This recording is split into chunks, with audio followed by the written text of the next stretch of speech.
కీర్తనల గ్రంథంలో నుండి కీర్తనల గ్రంథంలో నుండి 61వ కీర్తన మనం కలిసి ఉత్తర ప్రత్యుత్తరములుగా చదువుకుందాం. మొదట నేను ఒక వచనము, మీరొక వచనం చదువుకుందాం. 61వ కీర్తన. దేవా, నా మొర ఆలకింపుము, నా ప్రార్థనకు చెవియొగ్గుము.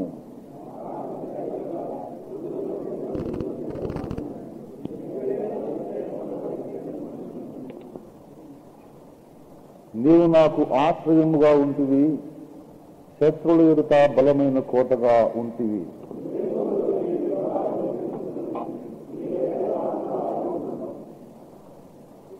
దేవా, నీవు నా మొక్కుబడులను అంగీకరించి ఉన్నావు.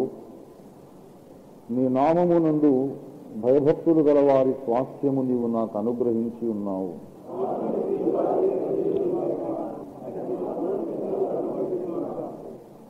దేవుని సన్నిధిని అతడు నిరంతరము నివసించునుగాక. అతన్ని కాపాడుటకై కృపాసత్యములను నియమించుము.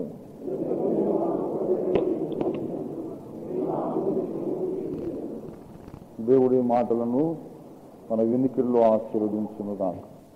ప్రభువునందు నాకు అత్యంత ప్రియులారా, ఆరాధన క్రమములో ముఖ్యమైన ఘట్టములోనికి మనం ప్రవేశించక మునుపు కొద్దిసేపు దేవుని వాక్యమును ధ్యానించుట అవసరము గనుక ఈ వచనాలు మనం దేవుని నడిపింపు ప్రకారం చదువుకున్నాం. సుదీర్ఘమైన ప్రసంగం మనకు అక్కరలేదు కానీ ప్రియులారా, చదివినటువంటి లేఖన భాగంలో నుండి ఒక చిన్న మాటను మనం జ్ఞాపకం చేసుకొని మనం ఆరాధన క్రమంలో ముందుకు సాగుదాం. దేవుని బిడ్డలారా, గమనించండి. దావీదు భక్తుడు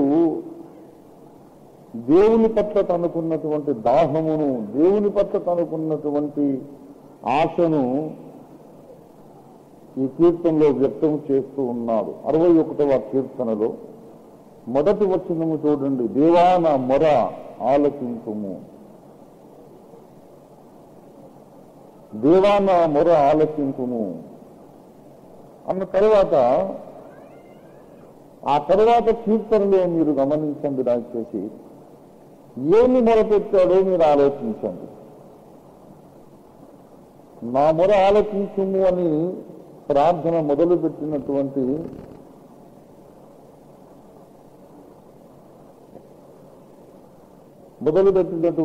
ఈ కీర్తనలో ఏమని మొరపెడుతున్నాడు, ప్రార్థన ఏమిటో మీరు గమనించండి దయచేసి.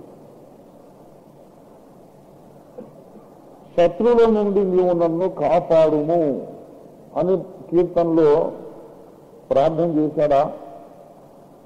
జాగ్రత్తగా చూచి ఆలోచించి సమాధానం చెప్పండి.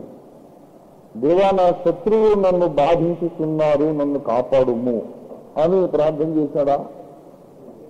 చేశాడా? చేయలేదా? చేయలేదు. ఏమన్నా శత్రువుల విషయంలో? శత్రువుల ఎదుట నీవు నాకు బలమైన కోటగా ఉంటివి. కోటగా ఉండుము అనలేదు, ఉంటివి. ఇదివరకే దేవుడు ఒక కోటగా ఉన్నాడు, ఇదివరకే కాపాడుతూ ఉన్నాడు.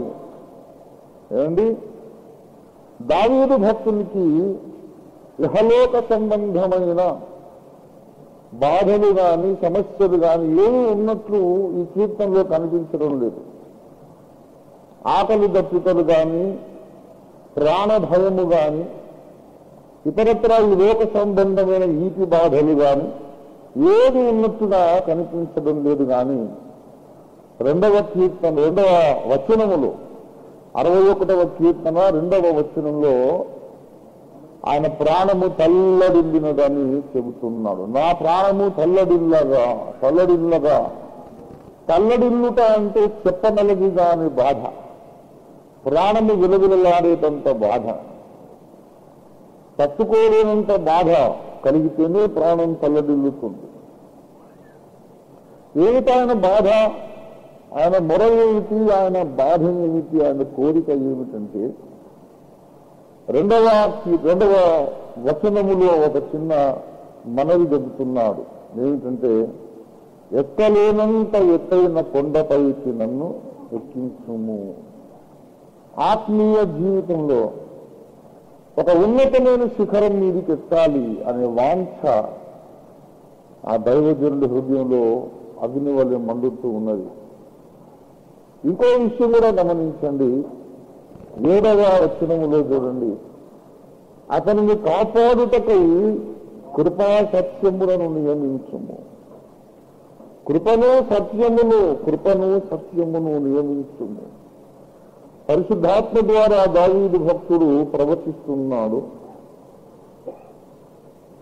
ఒక దైవజనుడిని, ఒక విశ్వాసిని, ఒక భక్తుడిని కాపాడడానికి 2 సంగతులు కావాలి. కృప కావాలి, సత్యం కావాలి. కృపయును సత్యములు 2 అవసరాలు. 2 లేనిదే భక్తుడికి క్షేమము లేదు, కాపుదల లేదు. 85వ కీర్తన 10వ వచనంలో కూడా అదే మాట మాట్లాడుతున్నాడు. కృపా సత్యములు కలుసుకొనినవి, కృపా సత్యములు కలుసుకొన్నవి. ఈ లోకంలో మన క్షేమమంతా దీని మీద ఆధారపడి ఉన్నది. కృపయును సత్యమును ఈ 2 కలిసి ఉన్నప్పుడు మనకు క్షేమము. ధర్మశాస్త్రములో సత్యం ఉన్నది కానీ కృప లేదు. ధర్మశాస్త్రములో ఏముందండి? సత్యం ఉన్నది కానీ కృప లేదు. జ్ఞానం ఉన్నది, సత్యం ఉన్నది. రోమాపత్రిక 2వ అధ్యాయము 19వ వచనం చూడండి దయచేసి. రోమా 2:19 దయచేసి చూడండి. జ్ఞాన సత్య స్వరూపమై ఉన్న ధర్మశాస్త్రాలు చాలు. జ్ఞాన సత్య స్వరూపమైన ధర్మశాస్త్రం. ధర్మశాస్త్రము ఎలా తయారైంది? జ్ఞానమును సత్యమును కలిసి తయారైంది. జ్ఞానము యొక్క రూపము, సత్యము యొక్క రూపము ధర్మశాస్త్రము. కానీ కృప లేదు అందులో. కనికరము లేదు, క్షమించుట లేదు, జాలిపడుట లేదు. ఏమాత్రమే దయలేనటువంటిది ధర్మశాస్త్రం. విశ్రాంతి దినమున ఒకరు కత్తెల మోపు మోసుకొస్తున్నాడు. వాళ్ళు రాళ్ళు కొట్టి చంపండి అన్నది ధర్మశాస్త్రం. ఒకరి తల్లిదండ్రులకు అవిధేయుడు, ఇదిగో మా కుమారుడు మొండివాడు తిరగబడుతున్నాడు, రాళ్ళు వేసి కొట్టి చంపండి అన్నది ధర్మశాస్త్రం. వాడికి ఏదెత్తున్నా కన్నుగుడ్డు దెబ్బ తగిలింది, గుడ్డు అయిపోయినా ఒక కన్ను గుడ్డుతో అయిపోయిందండి అని న్యాయాధిపతి వద్దకు ఎవడైనా వస్తే, నీ కన్ను గుడ్డుతో అయిపోయింది ఎవరి వలన? ఫలానా వాడి వలన. వాడిని తీసుకోండి, వాడి కన్ను కూడా పెటలించి వెయ్యండి, కంటికి కన్ను. వాడేదో నన్ను కొట్టకండి, నాకు పన్ను రాలిపోయింది, వాడి పన్ను కూడా ఊడగొట్టండి. కంటికి కన్ను, పంటికి పన్ను, ప్రాణానికి ప్రాణం. వాడు నావాన్ని చంపాడు, వీళ్ళు కూడా చంపేసేది. కనికరం ఉన్నది లేదు, జ్ఞానం ఉన్నది, సత్యం ఉన్నది. జ్ఞాన సత్య స్వరూపము ధర్మశాస్త్రము. అయితే జ్ఞానమును సత్యమును కలిపి దానికి ఇంకొకటి కూడా జోడించాడు దేవుడు, కృపను జోడించాడు. జ్ఞానమును కృపయును కలిసి ఉండగా, జ్ఞానమును సత్యమును కృపయును కలిసి ఉండగా, ఆ కలయిక యొక్క స్వరూపం పేరు యేసునాథుడు. దేవుని స్తోత్రం కలుగునుగా. యోహాను సువార్త 1వ అధ్యాయం 17వ వచనం చూడండి. ధర్మశాస్త్రము మోషే ద్వారా అనుగ్రహింపబడును, కృపయును సత్యమును యేసుక్రీస్తు ద్వారా కలిగను. కృపయును సత్యమును. దావీదు ప్రార్థన చేస్తున్నాడు, దేవా నన్ను కాపాడుటకు కృపను సత్యమును నియమించును. ఆ ప్రార్థనకు ఫలితము, ఆ ప్రార్థనకు జవాబు 1000 సంవత్సరాల తర్వాత కన్యమరియ గర్భములో జరిగింది. కృపాసత్యములను నియమించును నన్ను కాపాడటానికి. దేని నుంచి కాపాడడానికి? నరకము నుండి కాపాడడానికి, దేవుని కోపము నుండి కాపాడడానికి, శాతాన్ని తెచ్చే శోధన నుండి కాపాడడానికి. నాకు 2 కావాలి. దేవుని కృప నాకు కావాలి, దేవుని సత్యము నాకు కావాలి. కృపా సత్యములు కలిసి నిన్ను నరకము నుండి రక్షించినవి. కృపా సత్యములు కలిసి నిన్ను అనుదినమును శోధన నుండి రక్షిస్తూ ఉన్నది. దేవుని బిడ్డలారా, కృప అనగా కృప ఎందుకు అవసరమో ఒకటి రెండు విషయాలు మనం మాట్లాడుకొని ముగించుకుందాం. మొదటి కొరింథీ పత్రిక 15వ అధ్యాయము 10వ వచనము చూడండి. దయచేసి 15. నేనేమై ఉన్నానో అది దేవుని కృప వలనని అయి ఉన్నాను. నాకు అనుగ్రహింపబడిన ఆయన కృప నిష్ఫలము కాలేదు గాని వారందరికంటే నేను ఎక్కువగా ప్రయాసపడితిని. ప్రయాసపడినది నేను కాను, నాకు తోడై ఉన్న దేవుని కృపయే. దేవుని కృప ఏం చేసిందట? పౌలు కోసమే ప్రయాసపడినదట. ప్రయాసపడింది నేను కాదు, దేవుని కృప. అంటే దేవుని కృప ఏం చేసింది? ప్రయాసపడింది. దేవుని కృప పౌలు కోసం కష్టపడింది. ఏం కష్టపడింది? దేవుని కృప నిన్ను నన్ను చెక్కడానికి ప్రయాసపడుతూ ఉంది. దేవుని కృప నిరంతరము మన లోపల కార్యం చేస్తూ ఉంది. దేవుని కృపయే మారు మనస్సు పొందుమని మనల్ని ప్రేరేపిస్తూ ఉంది. తప్పు జరిగినప్పుడు ఈ కృప పేరే ఇంకొకటి అనుగ్రహైశ్వర్యము, కృపామహదైశ్వర్యం అంటే ఒకటే అర్థం. చూడండి, రోమా 2వ అధ్యాయం 4వ వచనము చూడండి. వచ్చేసి దేవుని అనుగ్రహము మారు మనస్సు పొందుటకు నిన్ను ప్రేరేపించుతున్నదని ఎరుగక ఆయన అనుగ్రహైశ్వర్యము ఏమండి సహనమును దీర్ఘశాంతమును తృణీకరించుదువా. దేవుని అనుగ్రహ ఐశ్వర్యము, దేవుని అనుగ్రహమనే ఐశ్వర్యము నీకు ఇవ్వబడింది. ఏ రకంగా ఇవ్వబడింది? మారు మనస్సు పొందుము అని ప్రేరేపించుట ద్వారా. మారు మనస్సు పొందు అని మనకు చెప్పేది ఏమిటంటే దేవుని యొక్క అనుగ్రహం. దాన్నే దేవుని కృప అంటాం. మనకు సొంతగా మారు మనస్సు రాదండి. అయ్యో తప్పు చేశాను కదా అని బాధ కలుగుతుంది చూశారు. అదంతా నీ మంచి బుద్ధి కాదు, అది దేవుని అనుగ్రహైశ్వర్యము. నేను తప్పు చేశాను అనే బాధ, అయ్యో ఇంకోసారి తప్పు చేయకూడదనే తీరులానే, అయ్యో దేవుని ఆజ్ఞ ప్రకారములు నడవలేదు అనే గ్రహింపు మన సొంతగా మనకు కలగదు. మనలో దేవుని కృప ప్రయాసపడుతూ కొన్ని మంచి తలంపులు మనకు అందిస్తూ ఉన్నది. దేవుని స్తోత్రం కలుగునుగా. గనక నరకము నుండి, దేవుని కోపము నుండి, శాపము నుండి, శోధన నుండి, సాతాను యొక్క దాడుల నుండి మనల్ని కాపాడునది దేవుని కృప. దావీదు ప్రార్థన చేశాడు, దేవా ఆత్మీయ జీవితములో ప్రమాదాల నుండి నన్ను కాపాడడానికి నీ కృపను నియమించుము. దేవా నా మొర ఆలకించుము. ఏ మొర పెట్టారు? డబ్బులు ఇవ్వమని కాదు, మంచి బట్టలు ఇవ్వమని కాదు, ఈ లోక ఐశ్వర్యము, లోకపు కీర్తి, లోక సంబంధమైన రాజ్యము దేన్ని అడగడం లేదు ఆయన. దేవా నీ కృపను నియమించుము. నీ కృప నాకు కావాలి తండ్రి. నీ కృప లేనిదే నాకు పాపుదల లేదు, నీ కృప లేనిదే నాకు క్షేమము లేదు. దేవా నీ కృపను సత్యమును నియమించు. దేవుని సత్యము కూడా మనల్ని కాపాడుతున్నది. దేవుని యొక్క సత్యము కూడా మనల్ని కాపాడుతున్నది. దేవుని బిడ్డలారా, దేవుని యొక్క సత్యము అనగా దాంట్లో 2 అర్థాలున్నాయి. దేవుని సత్యము అనగా ప్రప్రథమముగా యేసయ్య అన్నాడు, నేనే సత్యమును.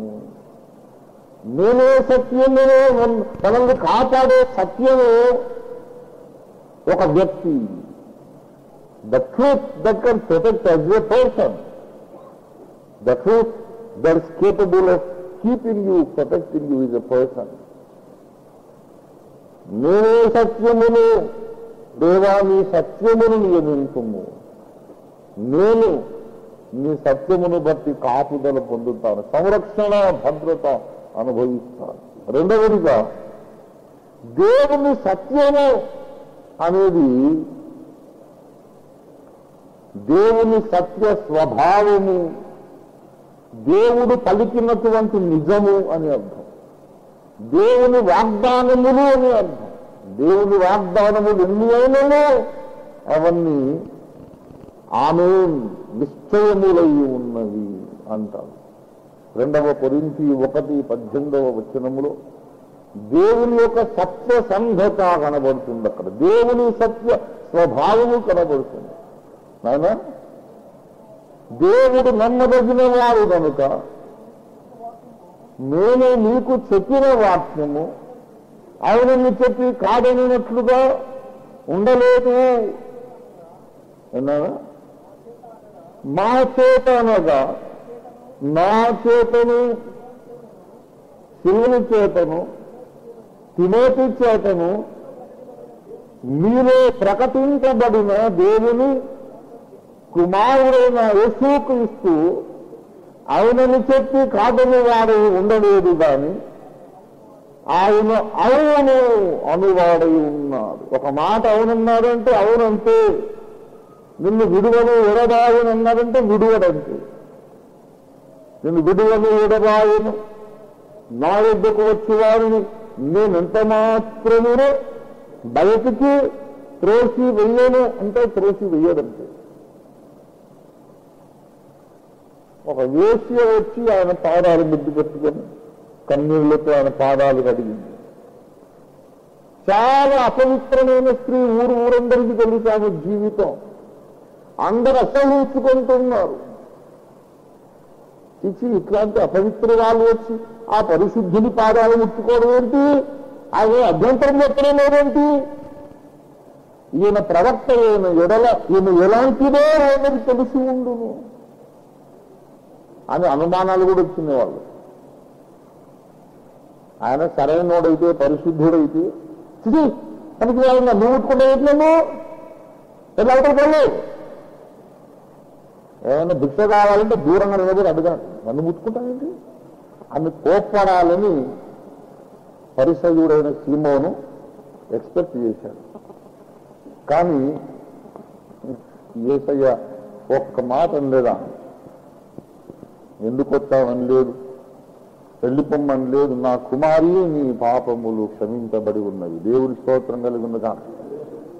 నా యొద్దకు వచ్చి వారిని నేను మాత్రమే బయటికి తోసివేయరు. కుష్ఠరోగి వచ్చి దూరంగా మోకరించాడు, ఆయన దగ్గర ముట్టుకున్నాడు. దేవుని బిడ్డలారా, నేను త్రోసివేయను అన్నాడంటే త్రోసివేయడు అంతే. దేవుని స్తోత్రం కలిగి కాదు. యేసుక్రీస్తు అవునని చెప్పి కాదని వాడై ఉండలేదు. ఆయన అవునంటే అవును, అవునంటే అవును. 2 కొరింథీ పత్రిక 1:20 ఆ కంటిన్యూషన్ చూడండి. 18:9 ఒక విషయం చెప్పాడు, దేవుని వ్యక్తిత్వము చెప్పాడు. 20లో ఆ వ్యక్తిత్వం యొక్క ఫలితం ఏంటో చెప్పాడు. 18-19లో దేవుని క్యారెక్టర్ ఏంటో చెప్పాడు. ఆయన అవునంటే అవును, కాదంటే కాదంటే. మాటలు మార్చేవాడు కాదు. కొంతమంది సహాయం చేస్తానంటారు, తీరా మనం వెళ్ళిన తర్వాత వెళ్ళిపోచ్చా బాబు ఏంటి సార్ మీరు నాకు సహాయం చేస్తానన్నారు అన్నానా, ఎప్పుడన్నాను, అసలు నేను ఎక్కడ చూసినట్టు నాకేం జ్ఞాపకం లేదు, ఎప్పుడున్నాను ఏమో సరే ఇప్పుడు కాస్త బిజీగా ఉన్నాను, వచ్చే సంవత్సరం ఒకసారి కనపడు, ఈ రూపాయలు వీడు బతకాలో చావాలో. వారన్నీ మాట ఏమైపోయింది అని. యేసయ్య అలాంటి వాడు కాదు. అలాంటి వాళ్ళు ఎంతో మంది నేను చూశాను, మాటలతో కోటలు కట్టి ఇది చేస్తా అది చేస్తారని తీరా అక్కడికి వెళ్ళిపోతే కృష్ణ అనిపిస్తారు, అసలు ఏం చేయరు. కానీ నా యేసయ్య నేను నమ్మినటువంటి నజరేయుడు మరియు కుమారుడు అలాంటి వాడు కానే కాదు. అవును అంటే అవునంటే, యేసయ్య నువ్వు మాటిచ్చావు కదా అంటే yes, I will not go back on my word. వచ్చేసేయి, ఏం కావాలరా, అడుగుడి నీకు ఇవ్వబడదు అన్నావు కదా అన్నాను. ఏం భయపడతాను అనుకున్నావా? అడుగురా, ఏం కావాలి అడుగు. దేవుని బిడ్డలారా, నమ్మదగిన దేవుడు మనకున్నారు. దేవునికి స్తోత్రం కలుగును గాక. హల్లెలూయా, హల్లెలూయా. దేవుడు మనకు ఆశ్రయమును దుర్గములో ఉన్నాడు. ఆపత్కాలం నుండి ఆయన నమ్మదగిన దేవుడు, నమ్మదగిన దేవుడు, ఎంతైనా నమ్మదగిన దేవుడు. నా అనుభవంలో నేను అనుభవించి రాసుకున్నటువంటి పాట. ఒక్కోసారి మనం నమ్మదగిన వాళ్ళం కాకపోయినా ఆయన నమ్మదగిన వాడే. మన మాట, మన నిబంధన మనం నిలబెట్టుకోకపోయినా ఆయన మాత్రం తన మాట నిలబెట్టుకుంటాడు. దేవునికి స్తోత్రం కలుగునుగా. నమ్మదగిన దేవా నిత్యుడౌ యెహోవా, నమ్మదగిన దేవా, స్తుతికి పాత్రుడా సత్యవంతుడా నా ప్రాణనాథుడా, స్తుతికి పాత్రుడా సత్యవంతుడా నా ప్రాణనాథుడా, నమ్మదగిన దేవా నిత్యుడౌ యెహోవా, నమ్మదగిన దేవా. భూనభములు మారిన మారని కరుణామయ, భూనభములు మారిన మారని కరుణామయ, తరిగిపోని పెరిగిగల నాకు నీ మహాకృప, తరిగిపోని పెరిగిగల నాకు నీ మహాకృప, నమ్మదగిన దేవా నిత్యుడౌ యెహోవా, నమ్మదగిన దేవా, స్తుతికి పాత్రుడా సత్యవంతుడా నా ప్రాణనాథుడా, స్తుతికి పాత్రుడా సత్యవంతుడా నా ప్రాణనాథుడా, నమ్మదగిన దేవా నిత్యుడౌ యెహోవా.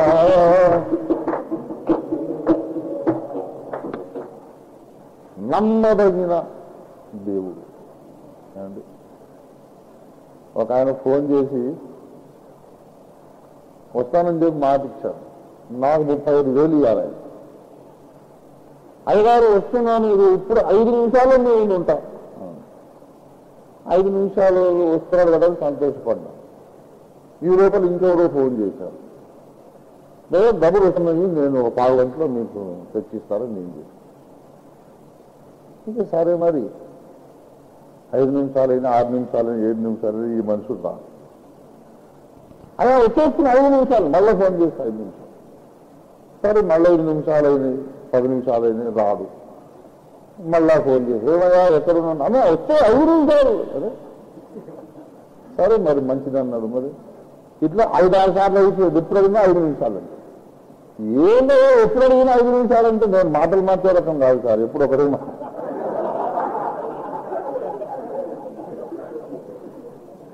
ఎప్పుడు అడిగింది అదే చెప్తాను సార్. నేను మాటకు మాట పెట్టుకుంటే పాల్తుకాన్ని అనుకున్నావా? నువ్వు రేపు అడిగినా మాట చెప్తా. ఎప్పుడు అడిగినా సార్ 5 నిమిషాలు. ఎందుకంటే మాటను నిలబడి వంటది నాది. మాటలు మార్చేది ఇంటవంటలు. ఒకసారి 5 అని, ఒకసారి 4 అని చెప్తారు. మారుస్తారా? నేను ఎప్పుడు 5 అని చెప్తూనే ఉంటుందంట వీడు బతికినంత కాలం. మనుషుడు ఎంతైనా నమ్మదగని వాడు. ఏమో వాడు ఇచ్చి వచ్చిన నాడు మాట కాదు అంతే. కానీ ఏ మనుషుడు నమ్మదగిన వాడు? నేను కూడా నమ్మదగిన వాడు.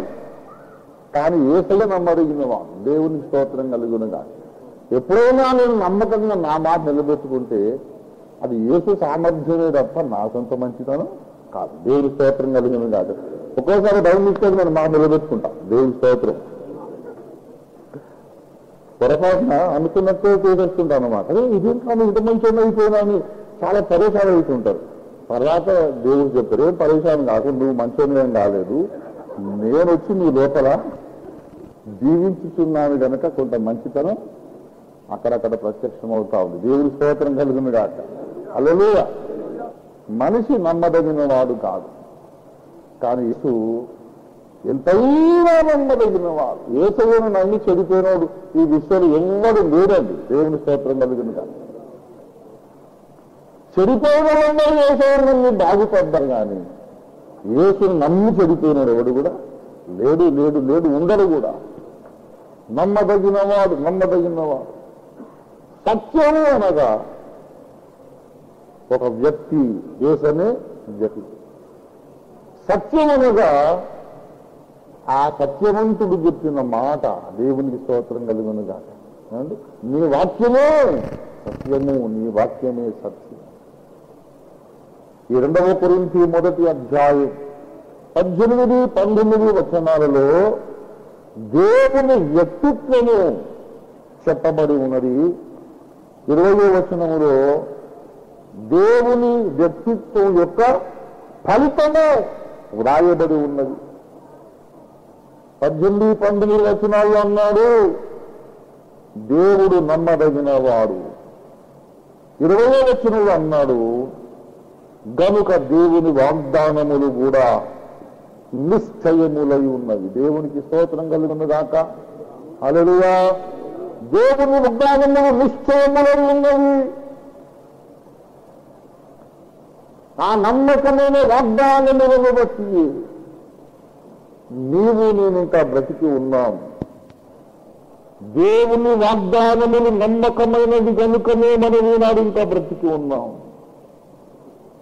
దేవుడు ఒక వాగ్దానం చేశాడు ఇర్మియా 31:3లో, నేను శాశ్వతమైన ప్రేమతో నిన్ను ప్రేమించుచున్నాను కనుక విడువక నీ ఎడల కృప చూపుతున్నాను.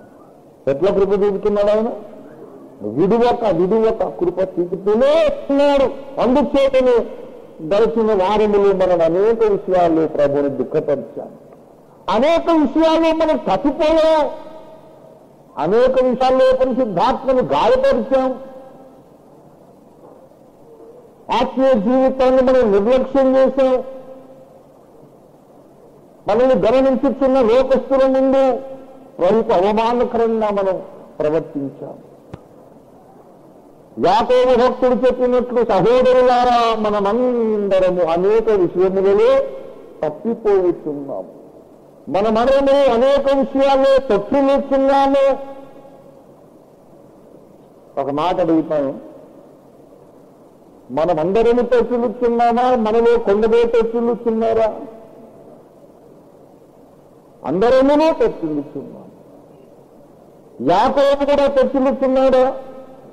యాకోబు కూడా అంటున్నాడు, మనమంటే నేను కూడా కలిసాను కదా అన్నయ్య, నీలో పొట్టు, నువ్వు తొట్టిగా నేను తొట్టిల్లుతున్నాను. ఎంత చెట్టుకు అంత గాలేని, ఎంత భక్తులకు అంత శోధన ఇస్తుంది. నీ జ్ఞానము నీ ఆత్మీయ ఎదుగుదల ఎక్కువయ్యేది, నీకు వచ్చే శోధన కూడా మరింత బలవంతమవుతుంది, బలీయమవుతుంది. చిన్నవాడికి చిన్న దెబ్బలు తగులుతాయి, పెద్దవాడికి పెద్ద దెబ్బలు తగులుతాయి. అందరూ ఏదో ఒక విషయంలో తప్పులుస్తున్నా. అయితే మరి ఎందుకు ఇంకా మనం బ్రతుకున్నాము? నిరంతరము తప్పులుస్తున్న మనము ఈనాటికి దేవుని పిల్లలుగా కొనసాగుటకు కారణమేమి? ఆయన ఎందు ఏ కుశలత్వమైనను ఏ గమనాగమనముల ఛాయ అయినను లేదు. ఆయనలో ఏ చీకటిను లేదు.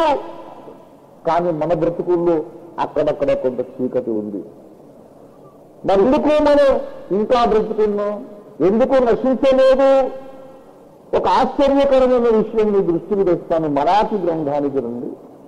మనం ఎందుకు నాశనం కాలేదో చెబుతాడు ఆయన. 3వ అధ్యాయం, మలారి 3వ అధ్యాయము 6వ వచనం అండి.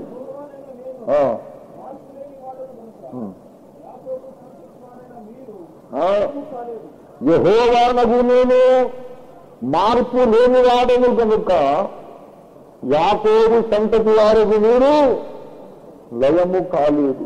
ప్రభునందు ప్రియులారా, వీళ్ళు ఎవరి సంతానమట? దేవుడు వారిని అబ్రహాము సంతానమని పిలవలేకపోతున్నాడు.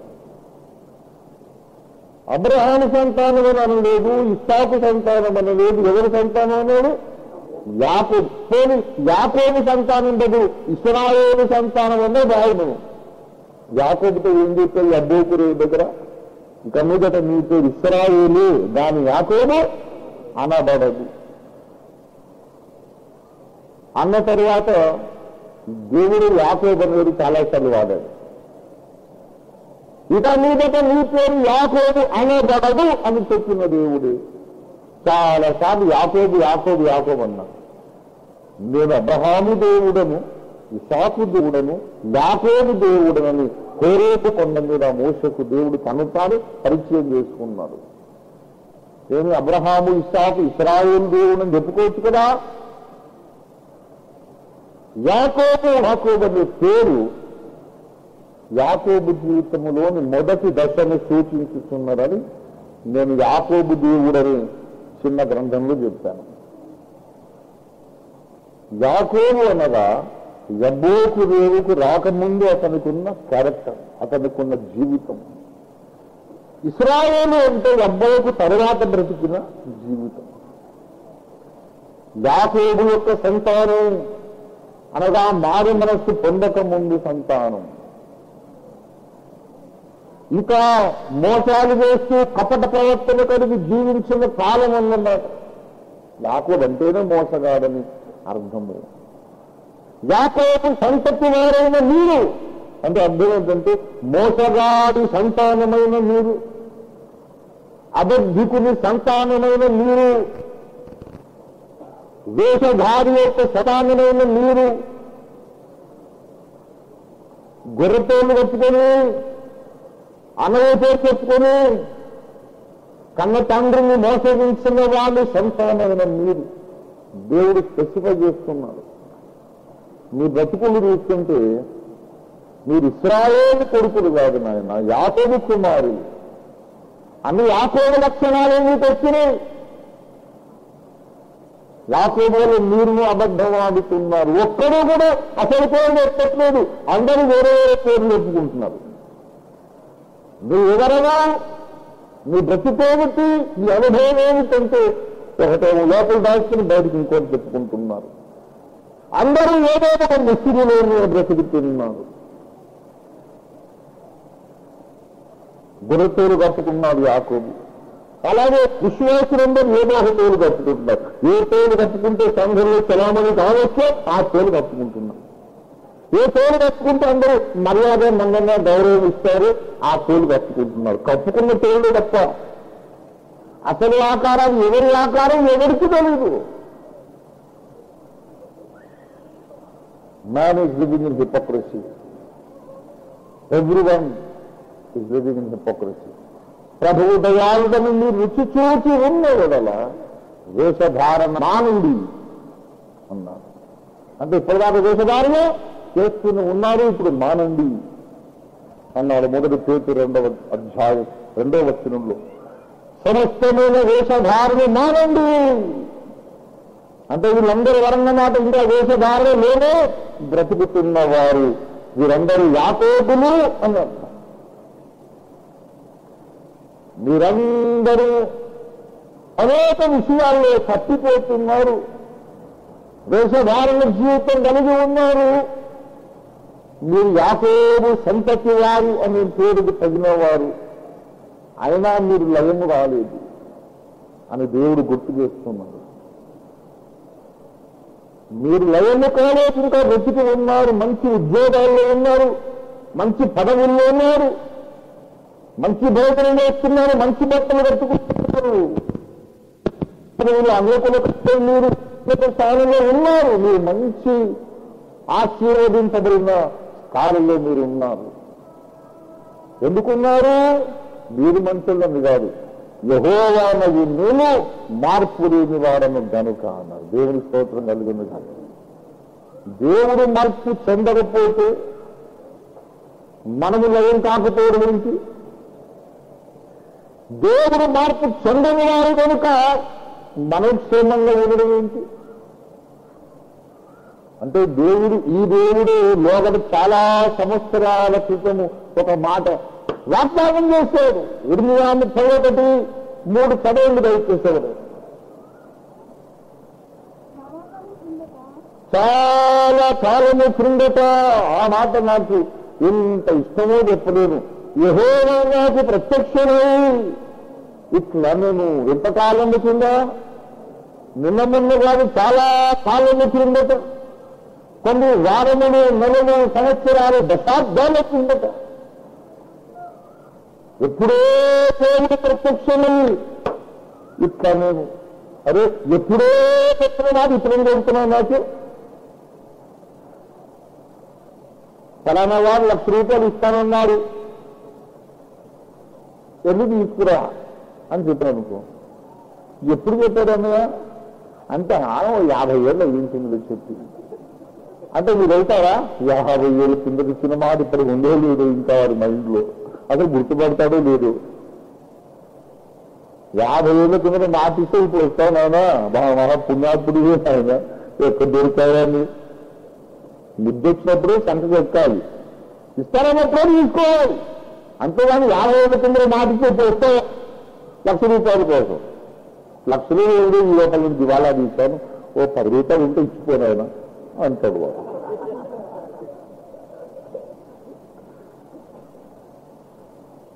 చాలా కాలం క్రిందట దేవుడు చెప్తున్న మాట ఇబ్బంది పెడుతున్నాయి అని అడిగితే ఇర్మియా అంటాడు, ఓర్పిచ్చోరా, చాలా కాలం క్రింద దేవుడిచ్చిన మాట ఈనాటికి ఆమేన్ అన్నట్టుగా ఉన్నది, నిశ్చయమై ఉన్నది. దేవుడికి స్తోత్రం కలుగునుగా. హల్లెలూయా. 100 సంవత్సరాల క్రితం, 1000 ఏళ్ల క్రితం, 2000 ఏళ్ల క్రితం, 6 ఏళ్ల క్రితం దేవుడిచ్చిన మాట ఈ నాటికి ఈ క్షణము రాసి సంతకం చేసిన వాగ్దానము ప్రామిసరీ నోట్ అంత ఖచ్చితమై ఉన్నది. చాలా కాలం కింద దేవుడు మాట అన్నాడు.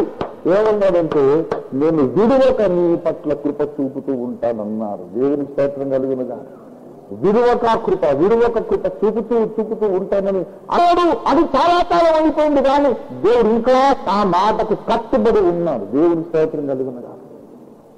ఈనాటికి దేవుడు నీకిచ్చిన మాట కట్టుబడి ఉన్నాడు కనుక నీవు లయము కాలేదు, నీకు వ్యాధి రాలేదు, సంఘంలోని పరువు పోలేదు. ఈ నాటికి మనము బ్రతికి ఉన్నాం, గౌరవంగా బ్రతుకుతున్నాం. కారణం ఏంటంటే దేవుడు నమ్మదగిన వాడు. దయచేసి కొంచెం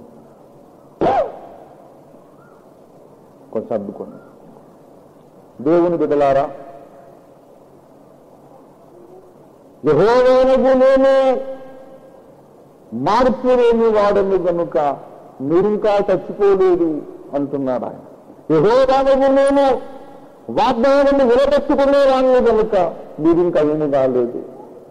ఎన్నో విషయాలు నన్ను దుఃఖపరిచారా మీరు, ఎన్నో విషయాలు నన్ను అవమానించారు మీరు, ఎన్నోసార్లు నన్ను మళ్ళీ సిలువ వేశారు మీరు, అయినా మీరు ఇంకా చావలేదు, మీకు మరణకరమైన రోగాలు రాలేదు. హిజ్కియాకు మరణకరమైన రోగం వచ్చింది. మీకేదో జబ్బులు వచ్చినా అది డలుబులు, తుమ్ములు, దగ్గులు తప్ప, ఏదో జ్వరం వచ్చింది అంతే తప్ప భయంకరమైన మరణకరమైన రోగం ఇంకా మీకు నేను పెట్టలేదు. కారణం ఏమిటంటే చాలా సంవత్సరాల క్రితం నేను ఇచ్చిన మాట, నేను మీకు ఇచ్చిన వాగ్దానం నాకు ఇంకా జ్ఞాపకం ఉంది. మీరు మర్చిపోయారు కానీ నాకు జ్ఞాపకం ఉంది. విడువక నేను కృప చూపుతాను, శాశ్వతమైన ప్రేమతో మిమ్మల్ని ప్రేమించుతున్నాను. ఇది దేవుని సత్య స్వభావము, దేవుని సత్య స్వభావము. ఆ సత్య స్వభావమును బట్టి వెలువడిన సత్య వాగ్దానము. దేవునికి స్తోత్రం కలుగునుగా. దేవా, నేను బ్రతుకున్నట్టు నీ సత్యమును పంపించమన్నాడు. దేవునికి స్తోత్రం కలుగునుగాక. హల్లెలూయా. నీ కృపను నీ సత్యమును నా కొరకు నియమించుము అనేది ప్రవచనాత్మక ప్రార్థన. ఈ కృపయు సత్యమును ఏకమై శరీర రూపము దాల్చగా, ఈ కృపయు సత్యము ఏకమై మనుష్య రూపము దాల్చగా ఏర్పడినటువంటి రూపమే నజరేయుడైన యేసు. ఆయన కృపా సత్య సంపూర్ణుడుగా మన మధ్య నివసించను. దేవునికి స్తోత్రం కలిగినంత హల్లెలూయా. గనుక ప్రియులారా, దేవుని కృప మన యందు ప్రయాసపడుతున్నది.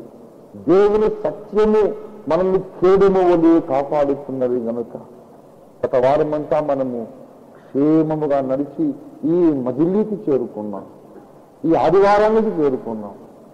పోయిన ఆదివారం బ్రతుకున్న వారెందరో ఈ ఆదివారం భూమి మీద లేరు. మనం బతుకున్నామంటే వాళ్ళకంటే మంచోళ్ళమని కాదండి, దేవుని మహాకృప మనల్ని కాపాడింది. కనుక ఈ ఆదివారం దాకా మనం బతుకున్నాం. వచ్చే ఆదివారం బతుకుంటామని గ్యారంటీ ఉందా ఎవరికైనా? ఎవరికి లేదు. ఇవాళ బతుకున్నాం, గ్యారంటీగా వచ్చే వారం నేను ఇక్కడికి తప్పకుండా వస్తాను, లేకపోతే దేవుని సన్నిధిలోని నీ భూమి మీద శరీరంలో ఉండి ఆరాధించుకుంటానని గ్యారంటీ ఉందా? దేవుని బిడ్డలా, మీరు కొంతసేపు కనబడి అంతలో మాయమైపోవు ఆవిరి వంటి వారు. కొంతసేపు కనబడి అంతలో మాయమైపోయే ఆవిరి వంటి మనం. ఇంకా మాయం కాలేదు. మనకన్నా చిన్నోళ్ళు చచ్చిపోయారు కదా, ఎందరో చనిపోలేదా? మనం యవనస్తులు అనుకోవచ్చు, కానీ మనకన్నా చాలా చిన్న వయసులో ఉన్న వాళ్ళు చాలా మంది పోలేదా? మిమ్మల్ని భయపెట్టడానికి కాదు, జీవిత వాస్తవాలు గమనించండి. మరణం అనేది ఒక జీవిత వాస్తవం. మనం బ్రతుకున్నామంటే, ఎందుకు బ్రతుకున్నామంటే, ఆయన వెరీ యంగ్ సార్, నేను చాలా యంగ్, చచ్చిపోయేది కాదు, అందుకే బతుకున్నాను అని అనడానికి వీలు లేదు. చచ్చిపోయేది పిచ్చిమోహం. కొంతమంది 6 నెలలుగా చచ్చిపోయారు, కొంతమంది 100 ఏళ్ళు మంచాన పడి కుయ్యో ముర్రో మూలుగుతూ ఉంటారు. ఇంకా దేవుని తీసుకుపోరారు, సావలేరు, వాళ్ళు ప్రార్థన చేయండి దేవుడు తీసుకుపోయేటట్టు అంటే వానికి దేవుడు అదే శిక్ష పెడతాడు. నువ్వు అట్లే ఉంటావు మిగతా మంచంలో కుయ్యో ముర్రో అంటే ఇంత కాస్త మూలుగు అని వాడు తీసుకుపోతే బాగుంది అనుకుంటే వాడు పోనే పోదు. అన్నలు పిల్లలు చిన్న పాలు తాగే పిల్లలు సంవత్సరం 4 ఏళ్ళు 3 ఏళ్ళు పోతున్నారు, పోట్లేదా?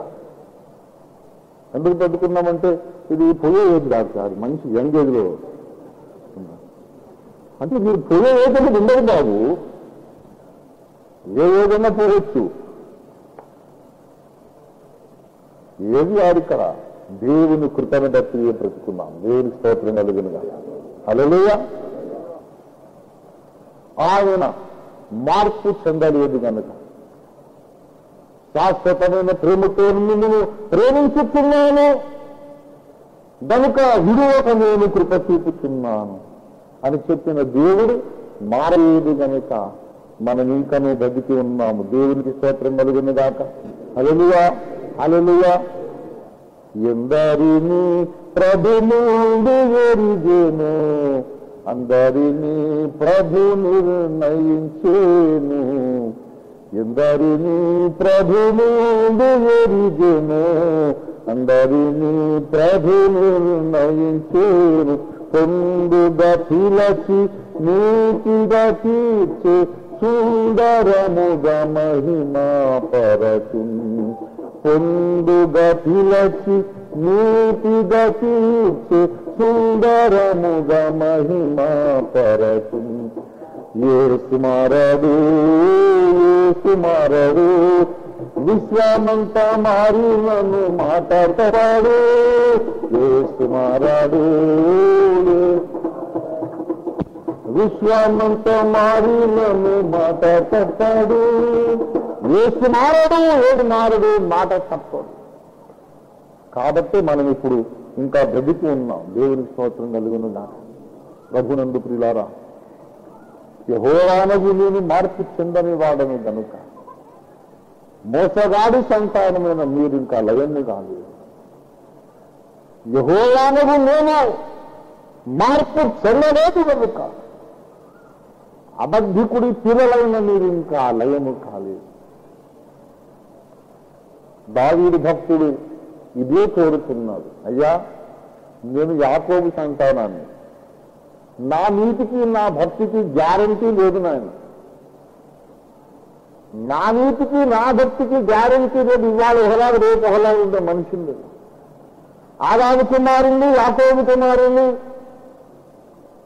నేను జన్మములోనే పాపిని, పాపములోనే నా తల్లి నన్ను గర్భమును ధరించాను, నా భక్తి గ్యారంటీ లేదు.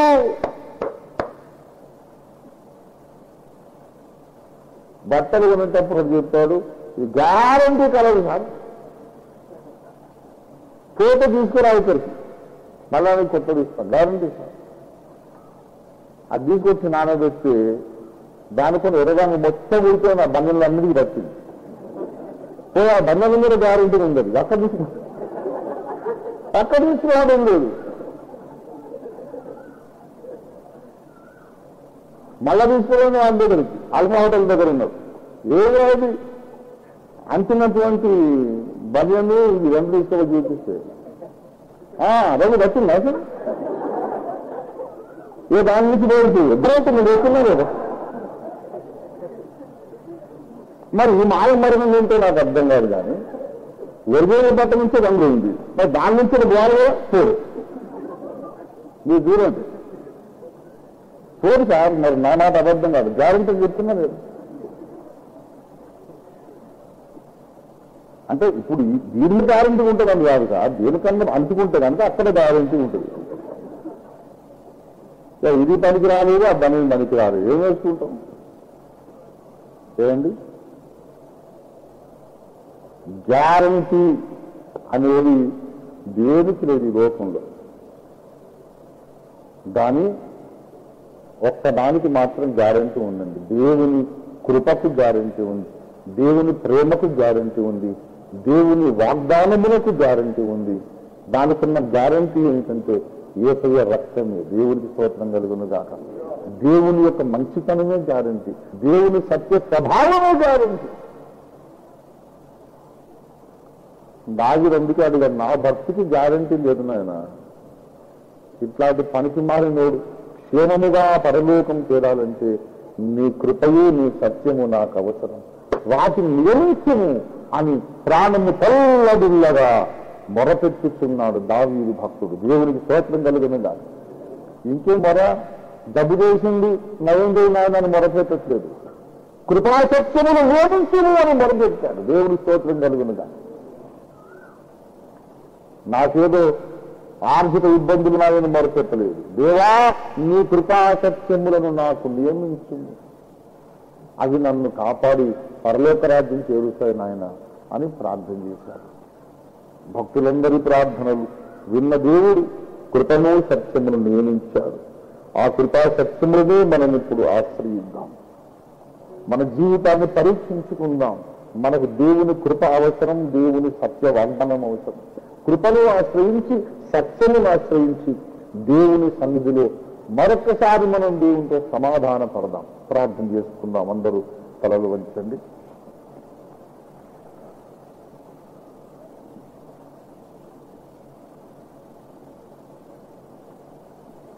ప్రభునందు నాకు అత్యంత ప్రియులారా, దేవుని చేత ప్రేమించబడిన విశ్వాసులారా, మనం దేవుని సన్నిధికి వచ్చాము. మన జీవితాలు ఎలాగున్నాయో చూడండి. నువ్వు యాకోబు సంతానము వలె బ్రతుకుతున్నావన్న మాట నిజము కాదా? సోదరుడా, నీకు రెండు బ్రతుకులున్నాయనే మాట నిజము కాదా?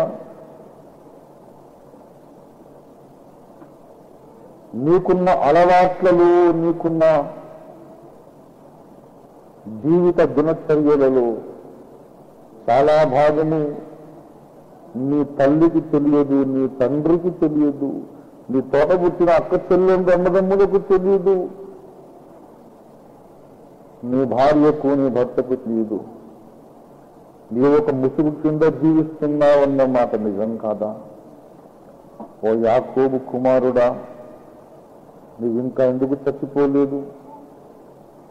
ఓ యాకోబు కుమార్తె, నీవు ఎందుకు చచ్చిపోలేదు? నీకు తెలుసా? దేవుడు నమ్మదగిన వాడు గనుక నీవేనాడు ఆరోగ్యవంతురాలిగా, నీవేనాడు ఆరోగ్యవంతుడిగా దేవుని సన్నిధిలో మోకర్చి ఉన్నావు. ప్రియుడా, ప్రియ సహోదరి, దావీదు ప్రాణము తల్లడిల్లిందట. అయ్యో, దేవుని సన్నిధిలో నేను క్షేమముగా ఎలా నడవగలను? దేవుని కోపము నుండి నేను ఎలా తప్పించుకోగలను? నరకాగ్ని నుండి నేను ఎలాగున్నాను నేను కాపాడుకోగలను? నా ఆత్మీయ జీవితం సరిగా లేదే, నా నడక అడుగడుగు నా తొట్టిల్లుతూ ఉన్నది కదా. దావీదు ప్రాణము తల్లడిల్లుతున్నది. పరిశుద్ధాత్మ దేవుడు ఒక ప్రార్థన దావీదు నోటికి అందించాడు. అంతే, దావీదు ప్రార్థన చేశాడు. దావీదు అంటున్నాడు, దేవా, నీ కృపను నీ సత్యమును నియమించుమయ్యా. నీ కృప నీ సత్యము నాకు లేకపోతే నాకు వేరే ఆధారము లేదు. నీ కృపా నీ సత్యమే నాకు రక్షణాధారము. నీ కృపా నీ సత్యమే నేను క్షమించబడుటకు ఆధారము. నీ కృపా సత్యములే నేను నరకము నుండి తప్పించబడటానికి ఆధారము. నీ కోపము నుండి, శాపము నుండి నన్ను నేను సంరక్షించుకోవడానికి నీ కృపా సత్యములే నాకు ఆధారం. ఇది నాన్న సోదరి సోదరుడా, దేవుని కృప, దేవుని సత్యము మాత్రమే నీకు ఆధారమని నువ్వు గ్రహిస్తున్నావా? లేక నీ అంతట నీవు దేవుని ఎదుట నిలబడగలను అనుకుంటున్నావా? తప్పు తప్పు, జాగ్రత్త సుమా. మనంతట మనము దేవుని ఎదుట నీతి మనుషులుగా నిలబడలేము. దేవుని కృపను ఆశ్రయిద్దాం, దేవుని ప్రేమను ఆశ్రయిద్దాం, దేవుని సత్య వాగ్దానములను ఆశ్రయిద్దాం. కల్వరిలో ఆయన చేసిన తన యజ్ఞములు, శిలువ యజ్ఞమును మనం ఆశ్రయిద్దాం. శిలువ యజ్ఞములు ఆయన కార్చిన పరిశుద్ధ రక్తమును మనం ఆశ్రయిద్దాం. ఆయన మార్పు చెందని వాడు, అదొక్కటే మన ఆధారం. గత వారములో ఎన్నోసార్లు మనం తప్పులు చేశాం, కానీ కృప చూపుతానన్న యేసయ్య ఇంకా మారలేదు. మనం ఎన్నోసార్లు చెప్తున్నాము, కానీ నా దగ్గరికి రండి అని పిలిచిన యేసయ్య ఇంకా మారలేదు. మార్పు చెందని యేసయ్య, చాలా కాలమే కింద చెప్పావు కదా నాయన, నా పాపాలు రక్తము వలి ఎర్రనివైనను అవి హిమము వలె తెల్లనివగునన్నావు కదా.